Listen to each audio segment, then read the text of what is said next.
વર્ષથી વિવિધ પ્રવૃત્તિઓ સાથે સંકળાયેલા સંસ્થાના સ્થાપક લાલચંદભાઈ વોરા દ્વારા 1931માં આ સંસ્થાની સ્થાપના કરવામાં આવી હતી।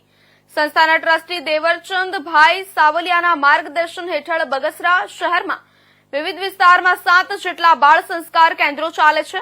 તેના શિક્ષકો અને વિદ્યાર્થીઓ સાથે બાળ કેળવણી મંદિરના વિદ્યાર્થીઓ વિવિધ ગમત સાથે જ્ઞાન મળે તેવા પ્રયાસો કરવા આવ્યા। સંસ્થાના પૂર્વ પ્રમુખ સ્વર્ગીય લીલાબેન શાહની 5મી પુણ્યતિથિએ તેમની પ્રતિમાને સૂતરની આંટી પહેરાવી વંદન સાથે વાલી સંમેલન અને સંવાદ કાર્યક્રમનું આયોજન કરાયું। બાળકોમાં રહેલા ટેલેન્ટ શક્તિને ઉજાગર કરવા માટે શિક્ષકો દ્વારા વિદ્યાર્થીઓ અને વાલીઓ સાથે એક સંવાદ કરવામાં આવ્યો। 94 વર્ષથી અવિરતપણે ચાલી રહી છે। પૂજ્ય લાલચંદભાઈ વોરા એણે આઝાદીનો સમય હતો, એમાં ગીજુભાઈ બધેકાનો એમને સંપર્ક થયો, બાળકોની ખૂબ ખરાબ હાલત જોઈ અને આ સંસ્થાની સ્થાપના કરી। પુણ્યોદય એટલો સરસ છે કે 94 વર્ષથી અવિરત આ સંસ્થા ચાલી રહી છે, હજી પણ ચાલે છે।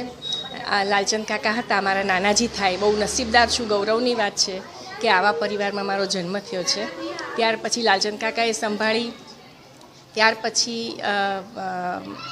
મારા મમ્મી એટલે લીલાબેન શાહે સંભાળી અને હવે બહુ જ આનંદથી કહેવાનું મન થાય છે કે હવે થોડું ઘણું સંસ્થાના સંચાલનમાં હું પણ હેલ્પ કરું છું, જોઉં છું, થોડું ઘણું સમય પર મળે એ રીતે મારા ઘરે બરોડાથી અહીંયા આવું છું અને રહું છું। આ સંસ્થાનું મૂળ કામ શિક્ષણનું છે। મમ્મીએ પણ એ જ કર્યું છે, અમને જે રીતે ઉછેર્યા, નાચતા કૂદતા હસતા ગાતા, એ જ રીતે આ સંસ્થામાં બાળકોને ઉછેરીએ છીએ।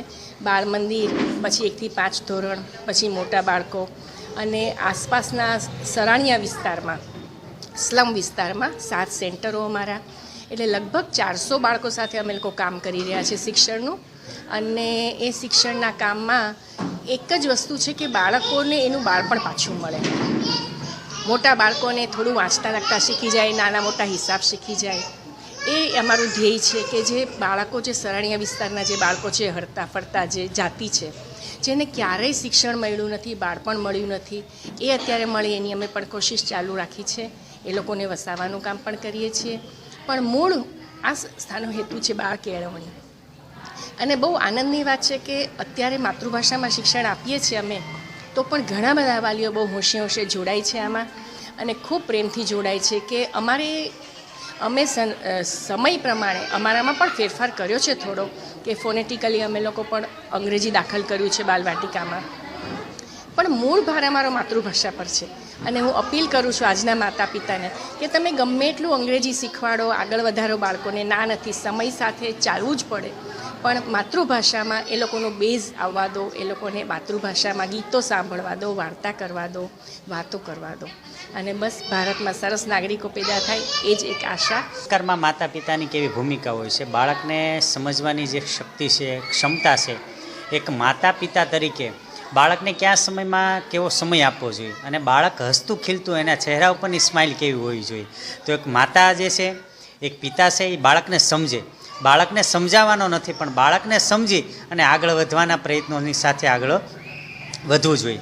આ એક બાળ કેળવણી સંસ્થા જે છે બગસરા, તો ત્યાં બાળક છે એ લખવા માટે જ નહીં પણ તેનામાં રહેલી શક્તિ અને આવડત અને એની ક્ષમતાને ધ્યાનમાં રાખીને સુષુપ્ત શક્તિને બહાર લાવવા માટેના આ ગુરુજનો, આ સંસ્થા જે પ્રયત્ન કરે છે, આ સંસ્થાના આજે જોઈએ કે આ શાળાની વિઝિટ લીધી, શાળામાં બાળ સંસ્કારની ભૂમિકામાં માતા પિતા શું યોગદાન આપી શકે, આવી અનેક વાતો કરવામાં આવી।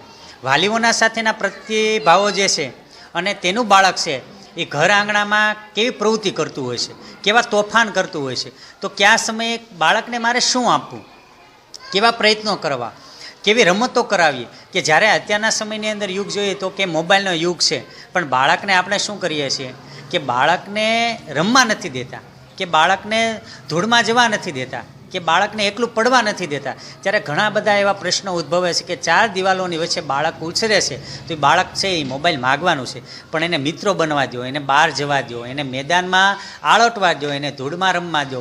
આવા રમતો દ્વારા અને પ્રવૃત્તિ દ્વારા જો શિક્ષણ પ્રાપ્ત કરવું હોય તો આવી બાળ કેળવણી દ્વારા જે સંસ્થાઓ ચાલે છે એ સંસ્થાની અંદર જો બાળકને મૂકવામાં આવે તો તો સારી રીતે બાળક છે એ ગ્રહણ કરી શકે. આજનો સંદેશ એટલો કે બાળકને રમવા દો, હસવા દો, કૂદવા દો અને બાળકને સમજો અને બાળકને એમાં રહેલી શક્તિ છે એને બહાર લાવવા માટેના પ્રયત્નો એક વાલી, એક શિક્ષક અને શાળા પરિવાર દ્વારા જે મળે છે તેનું યોગદાન બહુ મોટું હોય છે. આજની સંસ્થાની મુલાકાત લેતું કેવું લાગ્યું તમને? આજની જે સંસ્થામાં જે માતૃભાષા દ્વારા શિક્ષણ જે અપાતું હોય છે કે નાના બાળકને સમજીને અને બાળકને કેવું શિક્ષણ આપવું જોઈએ કે બાળક હસતું ખીલતું રહે અને સાથે બીજો દિવસ આવે તો પણ બાળકને એમ થાય કે મારે તો શાળાએ વડોદરા જિલ્લા